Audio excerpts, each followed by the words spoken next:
გვეუბნება ესეთ რამეს. ურწმუნონი და ვინ არის ურწმუნო? მაინდა-მაინც ის კი არა, ვინც ეკლესიის გარეთ არის. ისიც ურწმუნოა, ვინც ღვთისნებით არ ცხოვრობს. რატო ვამბობთ ასე? წმინდა წერილში გვიწერია, უფალი გვაფრთხილებს, რომ მე იმას ვწამვარ, ვინც ჩემ ცნებებს აღასრულებს.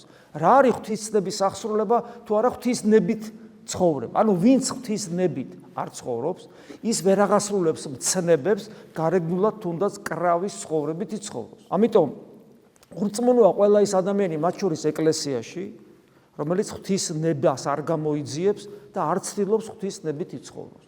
რა თქმა უნდა, მან იცის, რომ ღმერთი არსებობს, მაგრამ ეს მისი დამსახურება არ არის. ღმერთი შეეხო მის გულს და გულით დაუმსახურებლად, ჩვენ ხო რწმენა დაუმსახურებლად მოგვეცა. მოგვეცა როგორც ტალანტი და ამ ტალანტით ვიცით, რომ ღმერთი არსებობს. მაგრამ ჩვენ ხო ვიცით სახარებისეულად, რომ დაფლული ტალანტი როგორი რისხვას გამოიწვევს ჩვენზე.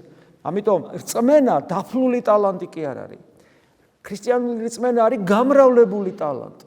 და რწმენა, რომელიც ასე ტალანტის სახით მეძლება როგორც ნიჭი, მრავლდება ღვთისცნებების აღსრულებით. და კიდევ ვიმეორებ, ღვთისცნების აღსრულება ნიშნავს ღვთის ნების მიხედვით ცხოვრებას.